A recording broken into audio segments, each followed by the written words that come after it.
Okay.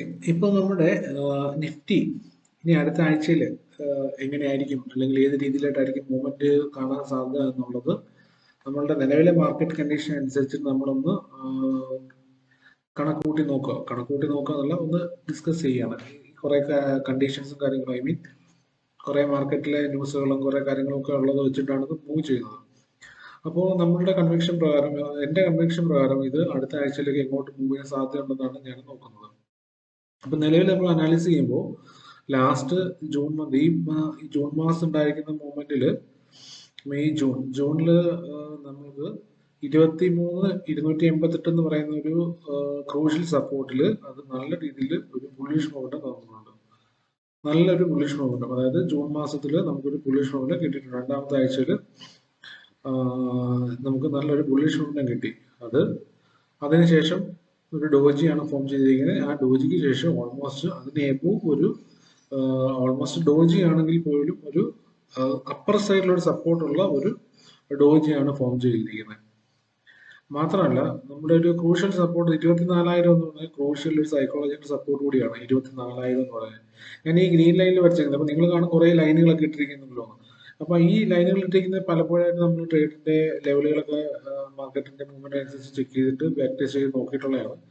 അപ്പോൾ ഈ ലൈനുകളുടെ ഇമ്പോർട്ടൻറ്റ് നമുക്ക് അത് ഞാൻ ഇപ്പോൾ പറഞ്ഞുതരാം എങ്ങനെയാണ് അത് ലൈൻസിൽ വർക്ക് ചെയ്യുന്നത്. ഓക്കെ. അപ്പോൾ ഇത് എന്ന് പറഞ്ഞ ഒരു ബുള്ളിഷ് രീതിയിലാണ് ഇപ്പോൾ നിൽക്കുന്നത്. ഓക്കെ. അതായത് നമുക്കൊരു പോസിറ്റീവ് മൊമെന്റിലാണ് നിൽക്കുന്നത്. അതായത് ലാസ്റ്റ് വന്നിരിക്കുന്ന ക്യാൻഡിൽസ്, ബിയറിഷ് ക്യാൻഡിലുകളെല്ലാം താഴെ ആക്കിക്കൊണ്ട് ബുള്ളിഷ് ബയേഴ്സിന്റെ പ്രസൻസ് വന്നിട്ടുണ്ട്. മാത്രമല്ല ഈ ബൈയിങ് സെറ്റപ്പ് എന്ന് പറയുന്നത് ലാസ്റ്റ് ഫോം ചെയ്തിരിക്കുന്ന ലാസ്റ്റ് വീക്കിലെ ക്യാൻഡിൽ എന്ന് പറയുന്നത് 24,000 മുകളിലാണ് സസ്റ്റെയിൻ ചെയ്തിരിക്കുന്നത്. മാത്രമല്ല ഇതിന്റെ ബോഡി എന്ന് പറയുന്നത്, ബോഡി ക്ലോസ് ചെയ്തിരിക്കുന്നത് എന്ന് പറയുന്നത് ലാസ്റ്റ് വന്നിരിക്കുന്ന ഈ പറഞ്ഞിരിക്കുന്ന ഗ്രീൻ ഡോജിയുടെ മുകളിലാണ്. അപ്പൊ എന്ന് പറഞ്ഞാല് അത്യാവശ്യം നല്ല പോസിറ്റീവ് മൊമെന്റിലാണ് മാർക്കറ്റ് നിൽക്കുന്നത്. ഇനി എന്തെങ്കിലും ഇഷ്യൂ കൊണ്ട് താഴേക്ക് വരണം എന്നുണ്ടെങ്കിൽ 24,000 എന്ന് പറയുന്ന ഒരു ക്രൂഷ്യൽ സപ്പോർട്ടാണ് 24,000.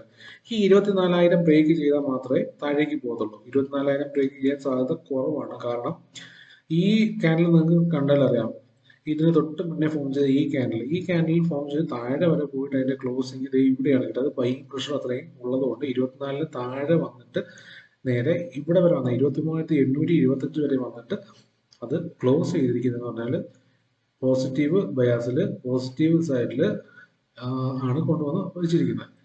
അത് നെക്സ്റ്റ് ഡേയിലാണെങ്കിലും അതിന്റെ മൊമെന്റം എന്ന് പറയുന്നത് താഴെ അതിന് ആ ഒരു ലെവൽ തന്നെ പോയി, അതിലും താഴെ പോയത്, അതായത് ഈ ലെവലിലും താഴെ പോയിട്ടുണ്ട്.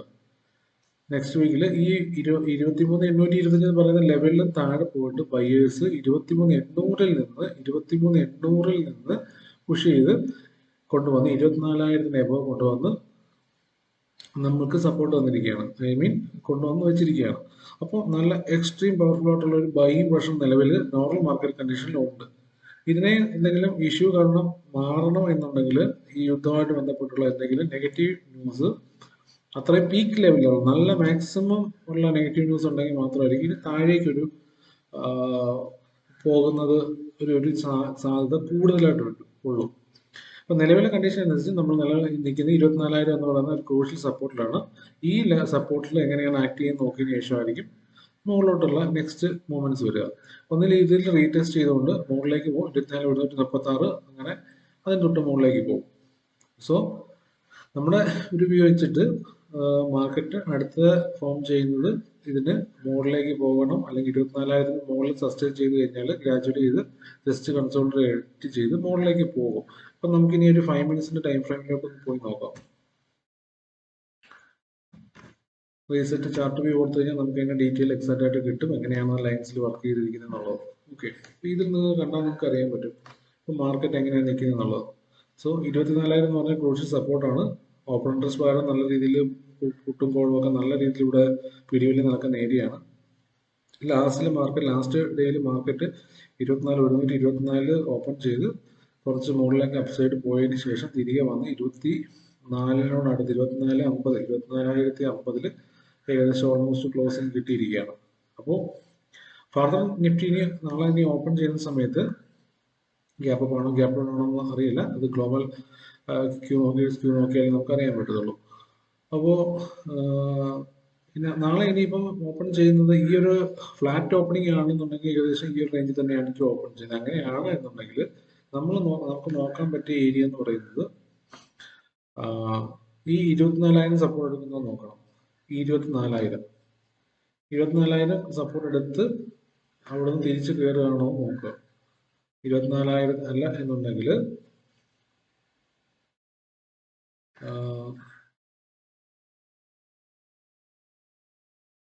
ആ ഒരു റേഞ്ച് 24,000 താഴെ ഗ്യാപ്പ് ഡൗൺ ആണ് എന്നുണ്ടെങ്കിൽ 23,880 എന്നുള്ള നമുക്ക് സപ്പോർട്ടാണ്. 23,880 അത് അല്ലാന്നുണ്ടെങ്കിൽ താഴോട്ട് 23,799 23,800 ഈ ഒരു റേഞ്ചിൽ വന്നിട്ട് തിരിച്ച് കയറണമെന്ന് നോക്കുക. ഈ ഒരു മൂവ്മെന്റ് ആയിരിക്കും നമുക്ക് കിട്ടുക. മോസ്റ്റ് പ്രോബബ്ലി ഇത് അപ്സൈഡ് ആണെങ്കിൽ ഉറപ്പായിട്ടും 24,736 എബോ ഒക്കെ ആണെന്നുണ്ടെങ്കിൽ പിന്നെ ഈ പറയുന്ന രീതിയിൽ റീടെസ്റ്റ് ചെയ്തില്ല, നേരെ മുകളിലോട്ട് പോകും. ഒറ്റയടിക്ക് കയറും എന്നല്ല പറഞ്ഞേ. ഓക്കെ, ഒരു കാര്യം ശ്രദ്ധിച്ചാൽ ഇത് ഇവിടെ നിന്ന് ഈ പറഞ്ഞ 24,000 റീടെസ്റ്റ് ചെയ്തിട്ട് അപ്സൈഡ് ആണ് തരുന്നുണ്ടെങ്കിൽ ഉറപ്പായിട്ടും ഈ പറഞ്ഞിരിക്കുന്ന ലെവല് റീച്ച് ചെയ്യും. 24,130 അത് 100% ഗ്യാരണ്ടിയാണ്. അതായത് ഈ പറഞ്ഞിരിക്കുന്ന താഴേക്ക് വന്നിട്ട് ചിലപ്പോൾ താഴേക്ക് ജസ്റ്റ് ഇറങ്ങിയിട്ടാണെങ്കിൽ പോലും താഴോട്ട് ഇറങ്ങിയാൽ പോലും നമുക്ക് ഈ ഒരു റേഞ്ചിൽ നമുക്ക് ഒരു സപ്പോർട്ട് കിട്ടും. 23,975 അല്ലെങ്കിൽ ആ ഒരു റേഞ്ചിൽ സപ്പോർട്ട് കിട്ടും. ഈ ഒരു റേഞ്ചിൽ നമുക്ക് സപ്പോർട്ട് ഉറപ്പായിട്ട് കിട്ടും 950. അവിടെ നിന്ന് തിരിച്ച് അത് നോട്ട് ചെയ്തോ. ഈ പറഞ്ഞിരിക്കുന്ന റേഞ്ച് താഴേക്കാണെന്നുണ്ടെങ്കിൽ ചിലപ്പോൾ 24,000 കട്ട് ചെയ്ത് അത് ഇൻഡ്യൂസ്മെന്റ് തന്നെയായിരിക്കും. നേരെ കട്ട് ചെയ്ത് നേരെ 23,950 വരെ ഈ 950 നിന്നായിരിക്കും തിരിച്ചത് കയറുന്നത്. തിരിച്ച് കയറി ഈ ലൈൻ കവർ ചെയ്ത് കഴിഞ്ഞാൽ 24,000 ക്രോസ് ചെയ്ത് കഴിഞ്ഞാൽ ഉറപ്പായിട്ടും ഈ പറയുന്ന 24,936 വരെ എന്തായാലും പോകുക.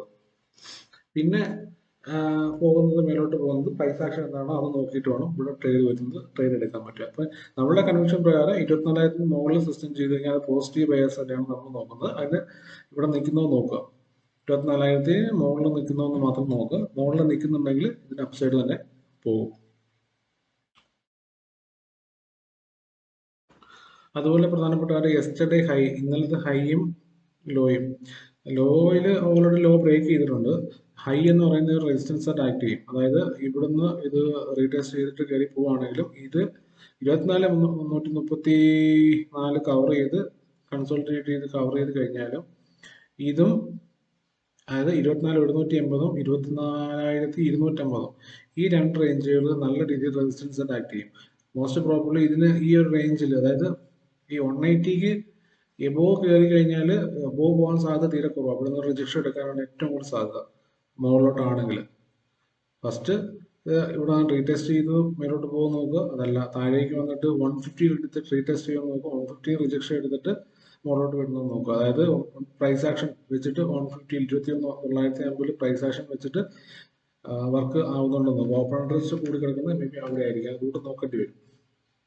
ഓക്കെ, അപ്പോൾ അവിടെ നിന്ന് റീടെസ്റ്റ് ചെയ്ത് 24,000 നിങ്ങൾ നോക്കുക. 24,000 ബ്രേക്ക് ചെയ്യത്തില്ല, ഒറ്റയടിക്ക് എന്തായാലും താഴോട്ട് മേലോട്ട് ബ്രേക്ക് ചെയ്തില്ല. കാരണം ഇത് ഓപ്പൺ ഇൻട്രസ്റ്റിന്റെ ഒരു റേഞ്ച് കൂടി ആയതുകൊണ്ട് ഒറ്റയടിക്ക് എന്തായാലും ബ്രേക്ക് ചെയ്ത് താഴോട്ടും പോകത്തില്ല, ഒറ്റയടിക്ക് ബ്രേക്ക് ചെയ്ത് മേലോട്ടും പോകത്തില്ല.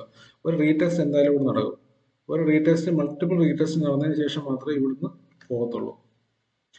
നോർമൽ രീതിയിൽ മാർക്കറ്റ് ഓപ്പൺ ചെയ്യുകയാണെങ്കിൽ. അപ്പോൾ ഈ പറയുന്ന ഫ്ലാറ്റ് ഓപ്പൺ ആണെങ്കിലാണ് ഞാൻ പറഞ്ഞത്. അല്ലാതെ ഹൈ ലോ ആണെങ്കിൽ പറയാൻ പറ്റില്ല. മുകളിലേക്ക് വന്നിട്ട് നേരെ ഇവിടെ വന്നിട്ട് ടെസ്റ്റ് ചെയ്ത് അതും ഈ പറയുന്ന രീതിയിൽ കൺസോൾട്ടേറ്റ് ചെയ്യുക. അത് ഈ 27,000 സൈക്കോളജിക്കൽ റേഞ്ച് ആയതുകൊണ്ട് ഒരു മൾട്ടിപ്പിൾ റീടെസ്റ്റ് എന്തായാലും ഇവിടെ നടക്കാൻ സാധ്യത കൂടുതലാണ്. നേരത്തെ ഹിസ്റ്ററി നിങ്ങൾക്ക് നോക്കി അറിയാൻ പറ്റും. ഇങ്ങോട്ട് നോക്കിയാൽ നിങ്ങൾക്ക് സിമ്പിളായിട്ട് അറിയാൻ പറ്റും. ഇങ്ങോട്ട് നോക്കിയോ, ഈ ഒരു റേഞ്ച് നോക്കിയോ, മുകളിലേക്ക് പോയ സാധനം താഴേക്ക് പോയിട്ടില്ല, മുകളിലേക്ക് കയറ്റി വിട്ടിട്ടില്ല. അതേ റീടെസ്റ്റ് അടിച്ച് ഇവിടെ വീണ്ടും കൊണ്ടുവന്ന് അടിച്ച് റീടെസ്റ്റ് അടിച്ച് കൺസോൾട്ടേറ്റ് ചെയ്ത് ഏകദേശം ഒരു 3 മണി 2:30 ആയപ്പോഴാണ് ജസ്റ്റ് വർക്കൗട്ട് ചെയ്തത്. മനസ്സിലായി. ആ ഒരു ദിവസം മൊത്തം അത് പ്രീമിയം അത് ഉരുക്കി കളയാനുണ്ട്. ഐ മീൻ അവരുടെ ട്രേഡ് എടുക്കുന്നവരുടെ പ്രീമിയം, സ്റ്റോക്കിലല്ല ഞാൻ പറഞ്ഞ ഓപ്ഷൻസ് ട്രേഡ് എടുക്കുന്ന പ്രീമിയം ഉരുക്കിയിട്ടുണ്ട്. അപ്പോൾ അതുകൊണ്ട് നമ്മൾ ഈ ഒരു റേഞ്ച് വളരെ ക്രൂഷ്യലാണ്. അത് ഒറ്റയടിക്ക് ഡൗണും പോകില്ല, ഒറ്റയടിക്ക് അപ്പും പോകില്ല. വെയിറ്റ് ചെയ്ത് വാച്ച് ചെയ്ത് പ്രൈസ് ആക്ഷൻ ഒക്കെ വെച്ച് നോക്കി മാത്രം എടുക്കുക. പക്ഷേ പ്രൈസ് ആക്ഷൻ പോലും ചില സമയത്ത് വർക്ക് ചെയ്തില്ല, നിങ്ങൾക്ക് നോക്കിയാൽ മനസ്സിലാവും.